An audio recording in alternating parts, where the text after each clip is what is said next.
Yeah, very good afternoon. How are you, sir? Yeah, fine. What about you? I'm good, sir. Yeah, okay. Can you share your profile? Your name is Ramakrishna. Yes, right. Yeah, okay, Ramakrishna. Firstly, introduce yourself. First of all, thanks for giving me this opportunity. My name is Ramakrishna Akmarti. Basically, I'm from Andhra Pradesh. I'm currently staying in Hyderabad. I completed my graduation in Bachelor of Technology in Srinivasa Institute of Engineering and Technology. I completed my intermediate in Deepthi Junior College in Mamudikuduru. I completed my schooling in ZPPH in Pedapatnam, Lanka. My technical skills are Core Java, MySQL, and web technologies like HTML, CSS, and JavaScript. And my strengths are I'm quickly adaptable in a new environment. I can easily talk with new people. And my short-term goal is to join in a reputed company. My long-term goal is to achieve a higher position in that company. And I always wanted to be in a higher position where company doesn't want to lose me at any cost of time. Thanks for giving me this opportunity, sir. Yeah, you have knowledge on core Java. Yes, sir. Yeah. Yeah, what's meant by array? Firstly. Array is homogeneous collection of elements. Okay. In Java, array can be treated as an object. We can provide type safety for all the objects. In arrays, all the elements sizes are fixed, which means we have to specify array length before initializing array. Arrays can be initialized in two ways: statically by specifying each and every element in array. By dynamically, we can specify array also, array name equal to new data type of size. In both the ways we can define arrays. In arrays we can perform operation in better way when compared to collections. Okay. But whereas in memory point of view, arrays is not suitable. That's all about it. Yeah. What are the main drawbacks of array? In arrays, size is fixed, which means if you want to add any data into the array object, it performs any lot of shift operations. If you want to delete any element from the object, it can also have any lot of shift operations. And in arrays, the size is fixed. That's why we have to create new array having different size, which is greater than the existing one. And in arrays, any operation when compared to collections is best. But in memory point of view, arrays is not good, because if you want to take array of size 10, but now you are performing operations of only three elements, which means remaining seven element storage is waste. That's why in memory point of view, arrays are not suitable. Yeah. So do you know the concepts of collections? Yes, collections. By using collections, so we can manage homogeneous and heterogeneous data also. Wait for a minute. In that collections topic, collection is also available. Collections are also available. What Yes. are the major differences between the collection and collections?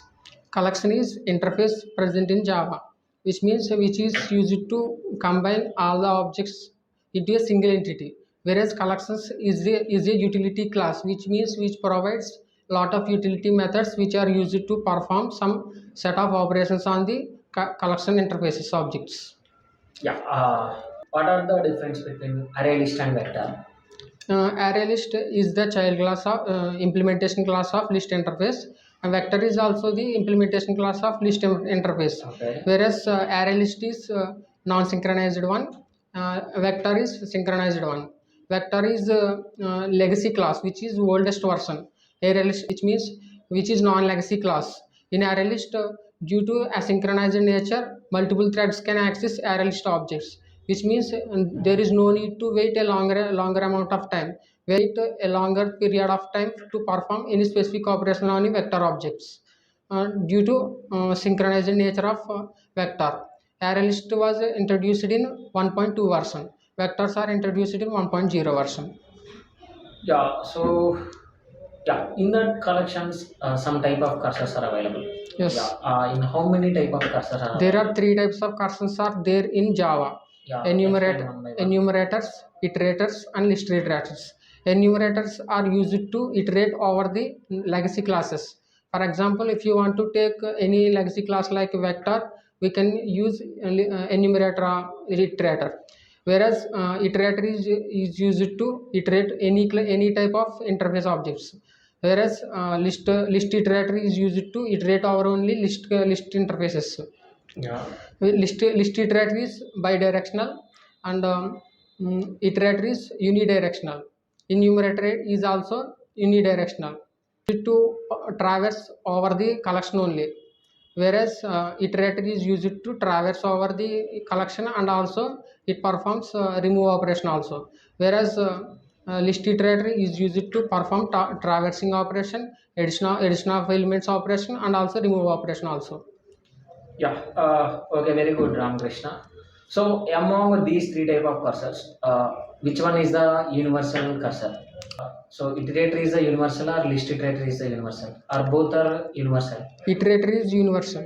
Okay. List iterator is not universal cursor. Yes. Yeah. So what is the meaning of mutability and immutability in the Java? Mutability means if you create any object, when we try to change that object, if it is changed, then we can call it as mutable in nature. If you want to try to change that object, if it is not unable to change, then we can call it as immutable in nature. For example, let us take a string object. If you want to modify that object, it won't be modified. That is why, because it is immutable in nature. Whereas when we take string buffer, if you want to modify the existing object, it will be modified. That's why it is mutable in nature. Yeah. Okay. In that strings are Immutable in nature. immutable. String buffer is mutable in nature. Yeah. So in string and string buffer, other than mutability and immutability, because in that strings are immutable, string buffers are mutable. So except to this difference, you can tell the another difference, that another main differences. In strings, if you take equals method, which it is overridden by the object class, which means it compares the content which is present inside the string object. Okay. That's why whenever we use this equals method, it compares the content of the strings. Whereas in string buffer, if you use equals method, it is not overridden method. That's why the method which is present in the object class will be invoked, which he executes by comparing the identity, not a content. Okay. Yeah. So what is the difference between a length variable and a length method? In a Java, both are available. What are the differences mainly? Length variable, which is used to calculate the length of the array object, whereas length method is present in the string class, which is present in util package, which is used to find out the length of the specified object as a specified string object. Yeah. Okay. So we can't call the length method in that arrays, length variable in that strings. Yes, it is not possible. It's not possible. Yeah. So in that Java, like interfaces concepts are there. Do you know the idea of interfaces? Yes, sir. Yes, sir. Yeah. What is meant by interfaces? Interface is used to provide set of services which are used in a program. For example, if you take any interface which is consisting of set of methods which are used to provide some set of services. By default, all the methods are public abstract methods, and all the variables which are present inside the interface are public static final variables.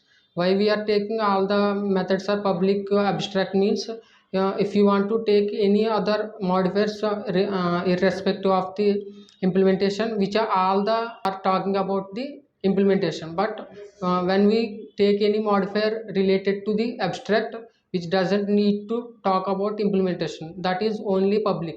When we specify abstract with public, it doesn't talk about the implementation. That's why it is only taking public abstract. If you take static or any private or any other modifier, it doesn't take as a modifier which is present in interface. Yeah. So what is meant by marker interface? The interface which doesn't have any method in interface, we can call it as marker interface. Yeah. Okay. Full inheritance is not supported in Java.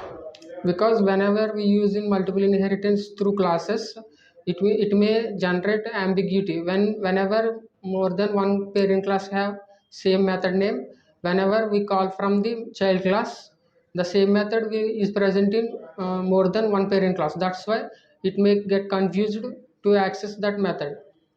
To overcome this, we can use interfaces. In interfaces, we can achieve multiple inheritance, because there is no method body in the parent class methods. That's why it is possible in interfaces. Yeah. Okay, Ramakrishna. So here one another question is, so in multiple inheritance is not supported in Java. Yes, It will be supported in that through the interfaces. interface concept. If we are using the interfaces concept, why the ambiguity problem will not be raised? Because each and every method in parent interfaces which doesn't have method body. That's why if inherited multiple inheritance, there is no ambiguity in parent class methods, because there is no method body. If there is any method body while accessing from the child class, it may get confused. Due to lack of method body, there is no confusion in method interfaces. Yeah. Okay. So finally, we are telling the dummy. Okay, Ramakrishna. Your communication is on too low, so improve your communication. Then, in technically, you are the good one. Yes, sir. So better to improve your communication. Then, so further information, our HR will contact you. Okay. Okay, sir. Yeah.